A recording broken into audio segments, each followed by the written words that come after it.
പിന്നീട് ആ യുദ്ധത്തിൽ, ആ വലിയ യുദ്ധത്തിൽ ശൗൽ കൊല്ലപ്പെട്ടു. അപ്പോൾ ശൗലിനെ കൊന്നു എന്ന് പറഞ്ഞവനെ ദാവീദ് കൊന്നു.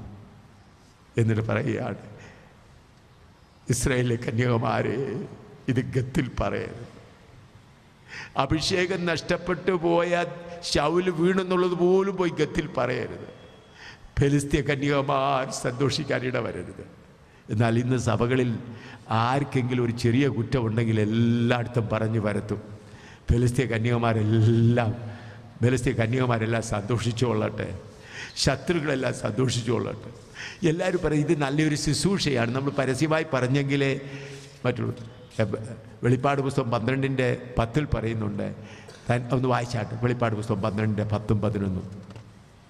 ഈ ദൂഷണം പറയുന്നവൻ ആരാണ് എന്ന്.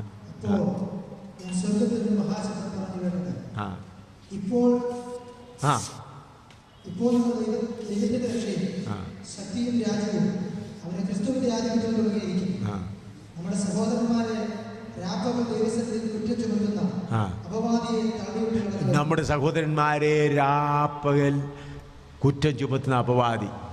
നിങ്ങൾക്കറിയാം, കർത്താവിൻ്റെ ദാസന്മാർ ഒന്നിച്ച് ഒരു വീട്ടിൽ നിന്ന് ആഹാരം കഴിക്കുകയാണെങ്കിൽ ആഹാരം കഴിച്ചു കഴിഞ്ഞ് എല്ലാം കഴിച്ച് അവരുടെ പുഡിങ് എന്താണെന്നറിയാം. പുഡിങ് അല്ലെങ്കിൽ ഡെസേർട്ട്, സ്വീറ്റ്. വേറൊരു കർത്താവിൻ്റെ ദാസനെക്കുറിച്ച് കുറച്ച് പറയുക. അത് പറയുന്നതിൽ അവരുടെ ആഹാരം കഴിക്കുക അവർക്കങ്ങ് തൃപ്തിയാകും. ഇറച്ചിയും മീനും ഒക്കെ കഴിച്ചു കഴിഞ്ഞു ഒടുവിൽ എല്ലാവരും കൂടി ഇരുന്ന് കുറച്ച് നേരം അടുത്ത തോമാച്ചൻ പാസ്റ്ററെയോ മറ്റൊരു പാസ്റ്ററെക്കുറിച്ച് കുറച്ച് നേരം പറയാതെ അവർക്ക് തൃപ്തിയാകുകയില്ല.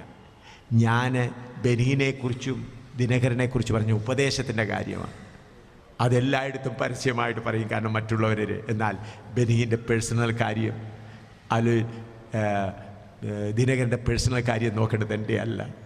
അവരുടെ പേഴ്സണൽ കുറ്റങ്ങളുണ്ടെങ്കിൽ അവരുടെ അടുക്കൽ പോയി കണ്ണുനീര് വാർത്ത് അവരെ എഴുന്നേൽപ്പിച്ചിരുത്തുകയാണ് ദൈവവചനം പഠിപ്പിക്കുന്നത്. കർത്താവ് പറഞ്ഞു, ഒരു തെറ്റ് മനസ്സിലായെങ്കിൽ അവൻ തനിയെ ഇരിക്കുമ്പോൾ അവൻ്റെ അടുക്കൽ ചെന്ന് അവനോട് പറയുക. അല്ല, നീ സമ്മതിക്കുന്നില്ല എങ്കിൽ രണ്ടുപേരെ കൂട്ടി വിളിച്ചു പോവുക. എങ്ങനെയില്ലെങ്കിൽ പാസ്റ്ററോട് പറഞ്ഞിട്ട് ഇത് ചെയ്യുക. പിന്നെ അതില്ലെങ്കിൽ അവനെ പുറത്താക്കുക. നമ്മൾ അങ്ങനെയല്ല. ഇന്ന് ഏതെങ്കിലും ഒരു ദൈവദാസനിൽ ഒരു ചെറിയ തെറ്റ് അവനൊരു 2 അടി കുഴിയിൽ വീണെങ്കിൽ ഉടനെ സാത്താൻ ആ ദൂത് കൊണ്ട് കർത്താവിൻ്റെ ദാസന്മാർ കൊടുക്കും. അത് 2 അടി 8 അടിയായി, 8 അടി 10 അടിയായി, 15 അടിയായി. പിന്നെ കർത്താവിൻ്റെ ദാസന്മാർ പറയും, കർത്താവിൻ്റെ ദാസൻ 35 അടി ആഴം വീണ് കിടക്കുക എന്ന് പറയും. അപ്പോൾ സാത്താൻ വളരെ നമ്മുടെ ഈ സാത്താൻ്റെ ഈ വലിയ ഷോപ്പുണ്ട്. ഇപ്പോൾ ഈ കാലത്ത് ഇപ്പോൾ ഉണ്ടല്ലോ, വലിയ മാർക്കറ്റുണ്ട്. ഈ ഇവിടെയും ഉണ്ടെന്ന് തോന്നുന്നു, സൂപ്പർ മാർക്കറ്റ്. സാത്താൻ്റെ സൂപ്പർ മാർക്കറ്റിൽ വിറ്റഴിയുന്ന ഏറ്റവും കൂടുതൽ സാധനം എന്താണെന്നറിയാം? മറ്റുള്ളവരെ പഴി പറയുക. വളരെ ബുദ്ധിമുട്ടി ഉപവാസം ഇരുന്ന് 1 കിലോ കൃപ മേടിക്കും. ഞാൻ നിങ്ങളുടെ അറിയാവുന്ന ഭാഷയിലങ്ങ് പറയുക. 7 ദിവസം ഉപവാസം ഇരുന്ന് പ്രാർത്ഥിച്ച് 7 കിലോ.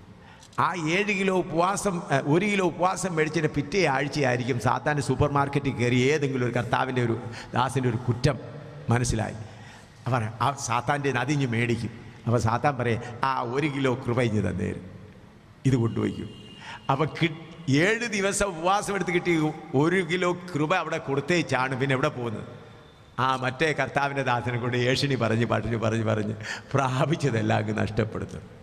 അങ്ങനെ എത്ര കർത്താവിൻ്റെ ദാസന്മാരാണ് ദൈവകൃപ നഷ്ടപ്പെടുത്തുന്നത്, കർത്താവിൽ നിന്ന് പ്രാപിച്ച കൃപ നഷ്ടപ്പെടുത്തുന്നത്. പ്രിയമുള്ളവരെ, ഹല്ലേലൂയ. ദാവീദ് എന്ത് ചെയ്തു?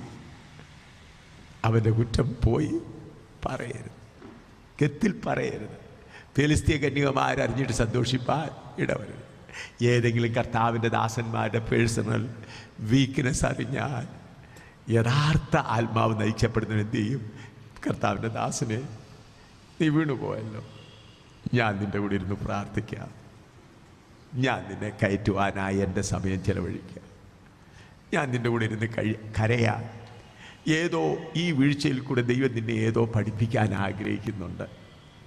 അങ്ങനെ പല കർത്താവിൻ്റെ ദാസന്മാരെ കരകയറ്റുവാൻ അയോഗ്യനാകുന്ന എനിക്ക് കർത്താവ് കൃപ നൽകി. 100 കണക്കിന് കർത്താവിൻ്റെ ദാസന്മാർ അവരുടെ വ്യക്തിപരമായ വീഴ്ചകൾ അറിയുമ്പോൾ ഞാനവരെ പരസ്യമായിട്ട് ഇന്നുവരെ ഒരുത്തരോട് പറയുകയില്ല.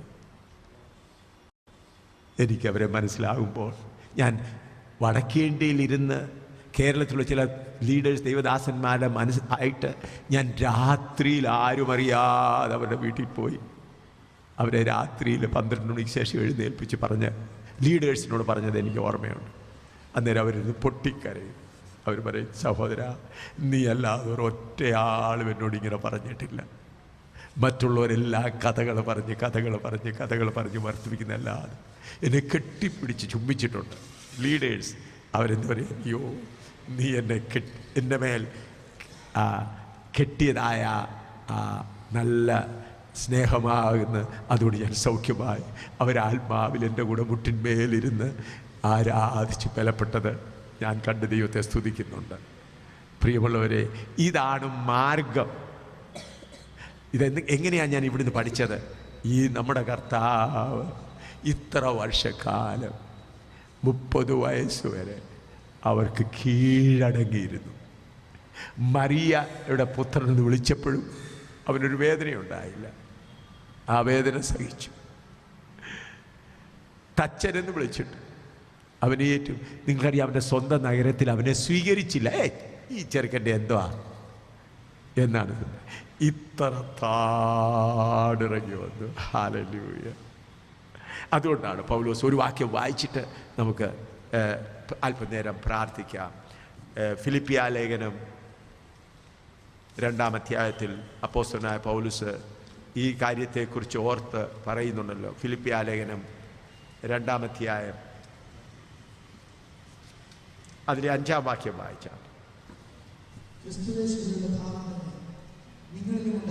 ക്രിസ്തുയേശുള്ള ഭാവം തന്നെ നിങ്ങളിൽ ഉണ്ടായിരിക്കട്ടെ.